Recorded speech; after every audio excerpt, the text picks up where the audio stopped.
E se as mesmas técnicas que o FBI usa para recrutar espiões pudessem, na verdade, ajudar a fazer amigos? Parece uma ideia meio maluca, né? Mas é exatamente essa conexão surpreendente que a gente vai desvendar hoje. E para isso, a gente vai mergulhar no trabalho de Jack Schaefer, um ex-agente especial do FBI que passou a vida se especializando em análise de comportamento e, basicamente, na arte de transformar inimigos em aliados. E a ideia central dele, como dá para ver aqui, é simplesmente fascinante.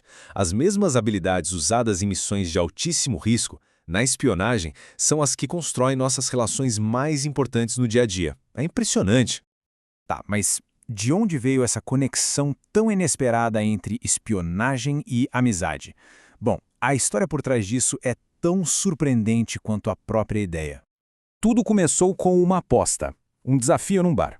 Um recruta do FBI, um rapaz chamado Tim, foi desafiado pelos amigos a conseguir que uma mulher do outro lado do bar viesse até a mesa deles. Só tinha um detalhe: ele não podia falar absolutamente nada. E aí, usando só as técnicas não verbais que ele aprendeu no treinamento, depois de uns 45 minutos, ela mesma se levantou, foi até a mesa e perguntou se podia sentar com eles. Foi ali que a ficha caiu. Esses métodos serviam para muito mais do que só segurança nacional. E essa história do bar é a ponte perfeita para a gente chegar no coração do manual do Schaefer, no que ele batizou de a fórmula da amizade. Aqui está o pulo do gato dele. Para Schaefer, a amizade não é mágica, não é algo que simplesmente acontece. Pelo contrário, ele defende que ela segue uma equação bem previsível, quase matemática, com 4 elementos que ditam como qualquer relacionamento se desenvolve. E os 4 elementos são estes aqui. Primeiro, a proximidade, que é basicamente estar no mesmo lugar que a outra pessoa. Depois, a frequência, ou seja, quantas vezes a pessoa nos vê por aí. Em seguida, a duração, que é o tempo que passamos juntos. E por último, o mais poderoso de todos, a intensidade, que é a força da emoção positiva que a gente gera no outro com nossas palavras e atitudes. Para isso ficar mais claro, olha só o caso do Philip. Ele queria fazer amigos novos, então começou a ir no mesmo bar todo dia. Com isso, ele já cobriu proximidade, frequência e duração. Mas a genialidade veio na intensidade. Ele sentava sozinho e ficava examinando bolinhas de gude antigas com uma lupa. Isso cria um gancho de curiosidade tão grande que as pessoas naturalmente iam perguntar o que ele estava fazendo. E assim, ele fez vários amigos. Só que tem um detalhe. Para essa fórmula toda ter a chance de funcionar, tem uma coisa que vem antes de qualquer palavra. É tudo sobre a primeira impressão. Sobre a arte de se comunicar sem dizer nada. Pensa nisso como se fosse uma régua. Quando a gente conhece alguém, a pessoa está no meio, na zona de estranho. E o cérebro dela instantaneamente começa a procurar sinais para decidir se vai nos mover para o lado amigo ou para o lado inimigo. O nosso primeiro trabalho é garantir que todos os sinais apontem para o lado certo. É que o nosso cérebro, lá no fundo, ainda é meio primitivo. Ele funciona como um scanner, sabe? Em uma fração de segundo, ele lê a linguagem corporal, as expressões, a postura e decide isso é uma ameaça ou um possível aliado. É um processo totalmente inconsciente, mas que define o tom de toda a conversa que vem depois.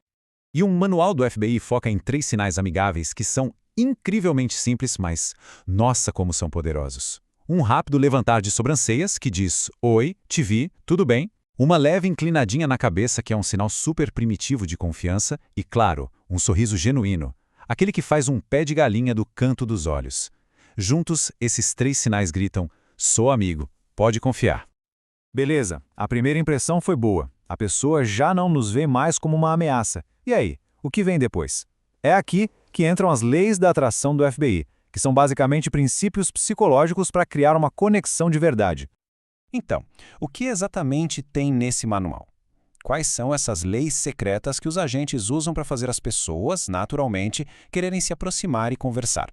A primeira e talvez a mais importante de todas é a lei da semelhança. É uma coisa bem básica da nossa psicologia. A gente gosta de quem a gente acha que é parecido com a gente. Simples assim. É por isso que encontrar qualquer coisinha em comum, seja um hobby, uma opinião, até o time de futebol, já quebra o gelo na hora. Isso cria uma sensação imediata de segurança, de essa pessoa me entende. Agora, a segunda lei. Essa mexe com uma coisinha que todo ser humano tem de sobra. A nossa vontade de resolver o mistério, de preencher uma informação que está faltando. É a lei da curiosidade.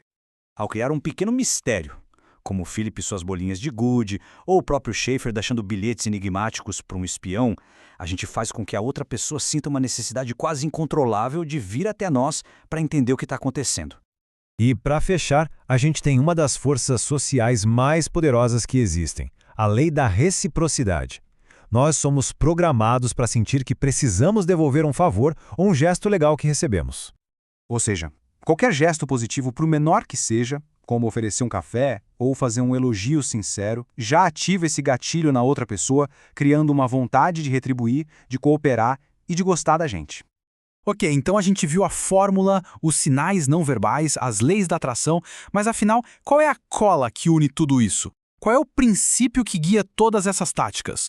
E o grande segredo, a regra de ouro que amarra tudo, é essa aqui. A mudança de perspectiva é sutil, mas muda o jogo todo. É parar de pensar como eu faço para gostarem de mim e começar a pensar como eu posso fazer essa pessoa se sentir bem com ela mesma. E olha, é super importante deixar isso claro. Não é sobre ser falso ou manipular ninguém. Muito pelo contrário. Essas técnicas todas são, na verdade, ferramentas para a gente conseguir expressar um interesse genuíno e fazer as pessoas se sentirem vistas, ouvidas e importantes. No fim das contas, o manual do FBI nos ensina que construir relacionamentos, seja no mundo da espionagem ou no cafezinho da esquina, se resume a fazer os outros se sentirem bem. A questão que fica é, com todas essas ferramentas em mãos, qual desses segredos do FBI vai ser o primeiro a ser colocado em prática?